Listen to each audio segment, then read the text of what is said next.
ሰላም ውድ የኢትዮ ቲዩብ ተከታታዮች እንዴት ናችሁ? ዛሬ ደግሞ ስለ ሊንክድኢን ይሆናል ማለት ነው። ሊንክድኢን በዓለም ላይ ግንባር ቀደም የሆነ የሙያዊ ትስስር ፕሮፌሽናል ኔትወርኪንግ መድረክ ነው። የኦንላይን ሲቪ ከመሆን ያለፈ ለስራ እድገት፣ ለስራ ፍለጋ፣ ኢንዱስትሪ ምርምርና የግል ብራንዲንግ ወይም ፐርሰናል ብራንዲንግ ሆኖ የሚያገለግል ተለዋዋጭ መሳሪያ ነው። አሁን ላይ በዓለም ላይ በትንሽ ጊዜ ጀምሮ ማለትም በ2003 አካባቢ ነው የተደረገው። ዛሬ በ2025 ከ1.2 ቢሊዮን በላይ አክቲቭ ዩዘሮች አሉ ማለት ነው። ስለዚህ ቅድም እንደነገርኳችሁ ከ1.2 ቢሊዮን በላይ ሜምበሮች አሉት። ከ69 ሚሊዮን በላይ ደግሞ ካምፓኒዎች ሊስት አድርገውበታል። 139,000 በላይ ደግሞ ስኩሎች ሊሰሩ ሆነዋል። ከ41,000 በላይ ደግሞ ስኪሎች አንድ ላይ ተደማምረው እዚህ ፕላትፎርም ላይ ይገኛሉ ማለት ነው። ሊንክድኢን ለግል ግንኙነቶች ከተዘጋጁት ማህበራዊ ሚዲያ መድረኮች በተለየ መልኩ ዓለምን ሙያዊ የሰው ኃይል ለማገናኘት ታስቦ የተሰራ ነው ብያችኋለሁ። ዋናነት 3 ነገሮችን ነው የማሳያችሁ። የመጀመሪያው ዋና ዓላማው የሙያ ትስስሩ መድረክ ሆኖ ስለሚያገለግል የኦንላይን ሲቪ ወይም ሬዚዩሚ ሆኖ ያገለግላል። ይህ ማለት ምን ማለት ነው? ፕሮፋይላችሁን ከሞላችሁ የእናንተ ፕሮፋይል ሙሉ እንደ ሲቪ ወይም እንደ ሬዚዩሚ ሆኖ ያገለግላል ማለት ነው።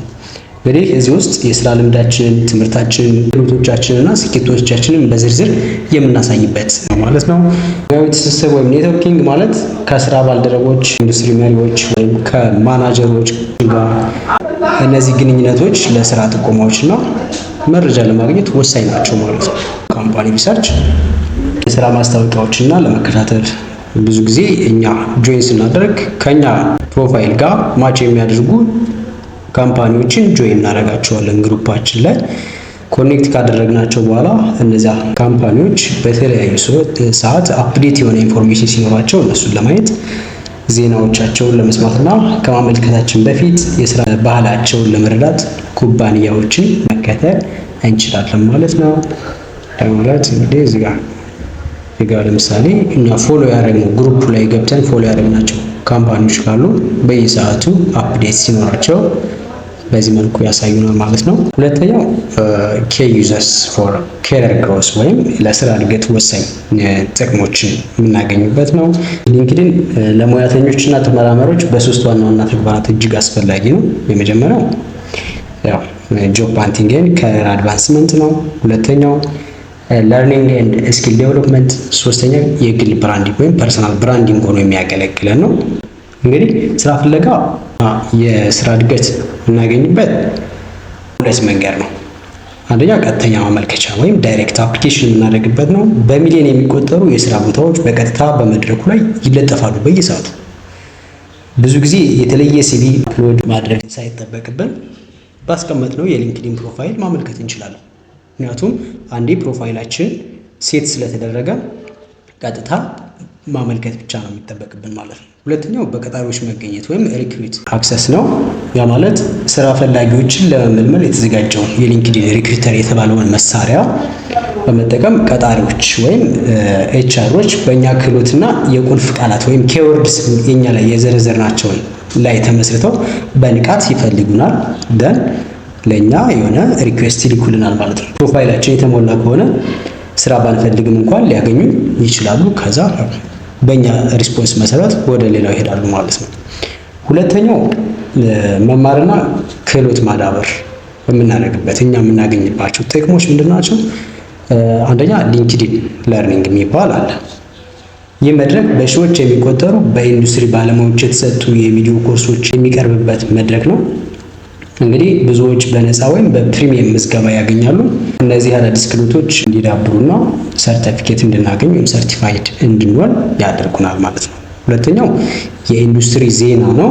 ተዛማጅ ባለሙያዎችንና ሙያዊ ግሩፖችን በመከተል በዘርፋችን ወይም በእኛ ዲፓርትመንት ውስጥ ስላሉ አዳዲስ ምርምሮች፣ ግኝቶችና ለውጦች መረጃ የምናገኝበት ነው ማለት ነው። ይሄኛው የኢንዱስትሪ ዜና።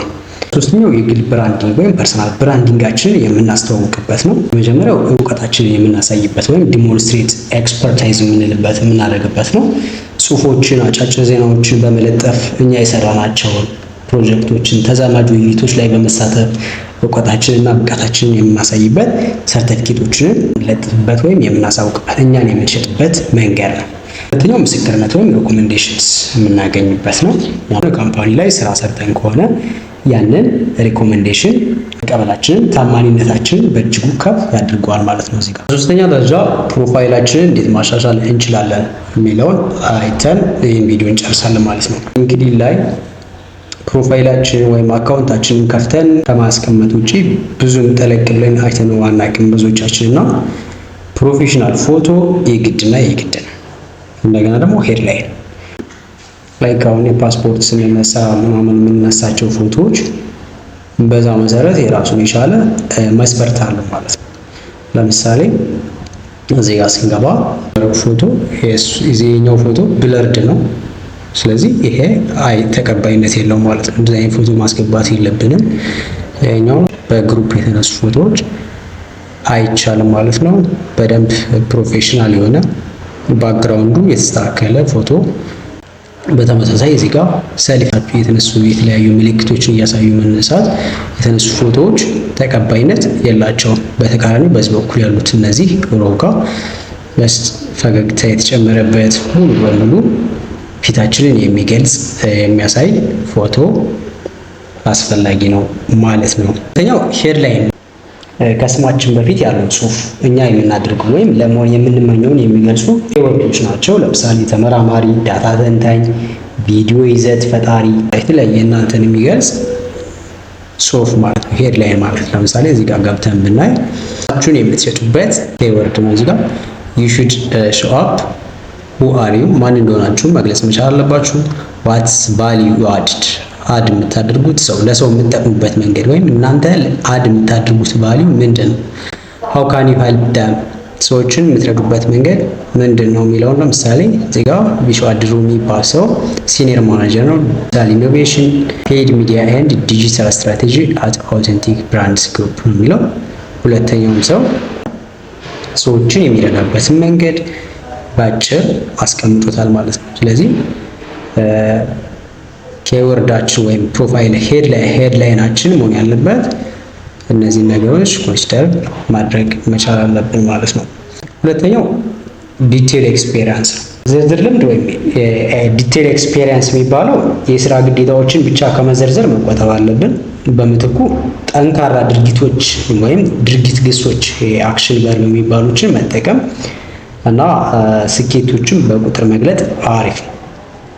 ለምሳሌ ፕሮጀክቶችን ሰርቻለሁ ከማለት ይልቅ 5 ፕሮጀክቶችን በመምራት የቡድኑን ቅልጥፍና በ15% ጨምሬያለሁ ስንል ተቀባይነት ይኖረናል ማለት ነው። ለምሳሌ ይሄኛውን ብናየው እዚህ ጋር ኤክስፒሪየንሳችሁን አድ ስታደርጉ ጆብ ታይትላችሁ ይኖራል። ካምፓኒ ኔም ሊሆን ይችላል መኖር አለበት። አቺቭ ያደረጋችሁት ያሳረፋችሁት አሻራ መገለጽ መቻል አለበት። ዋት ቫሊዩስ ዲድ ዩ አድ ያደረጋችሁት ወይም እናንተ እዛ ካምፓኒ ላይ መኖራችሁ ምን ተጽዕኖ ፈጠረ የሚለውን መግለጽ መቻል አለባችሁ። ዮር ፕሮጀክትስ እናንተ የሰራችሁት ፕሮጀክት አቺቭ ያደረጋችሁት ፕሮጀክት መኖር አለበት። እዚህ ጋር ለምሳሌ ይሄ ሰው ሊድ ኤ ቲም ኦፍ 15 ኢንጂነርስ ስኪል ፐርፎርማንስ ሴኩሪቲ ስታንዳርድስ ኮምፕላያንስ አድርጎ እዚህ ጋር ገለጸው ማለት ነው።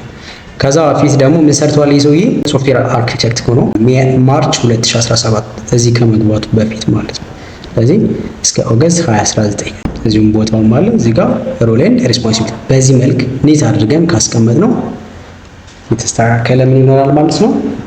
ስኪላችን በደንብ ኒትሊ ይታይልናል ማለት ነው። እንደገና ደግሞ ዩ ካን አድ ፎቶስ፣ ቪዲዮስ፣ ዶክመንትስ፣ ፕሬዘንቴሽን እዚህ ጋር አታች ማድረግ ትችላላችሁ፣ ሊንክ ማድረግ ትችላላችሁ ማለት ነው። ሶስተኛው ስኪል ሴክሽን ላይ ቢያንስ ከ5 እስከ 10 ተዛማጅ ስኪሎችን መሙላትና ሌሎች የስራ ባልደረቦቻችን እንዲደግፉን ወይም ኢንዶርስ እንዲያደርጉን ማድረግ አለብን።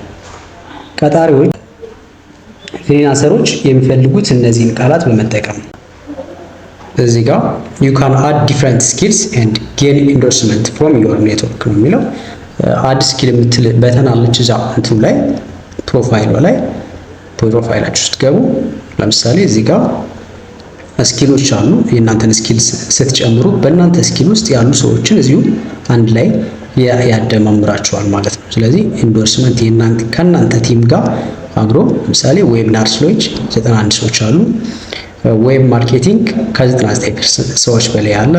ዌብናር ማኔጅመንት 21 ሰዎች እዚህ ጋር ያሉ ቲሞች ላይ አሉ ማለት ነው። እነዚህ ነገሮች በደንብ መሙላት ወይም ማስተካከል አለብን ማለት ነው ሊንክድኢን ላይ።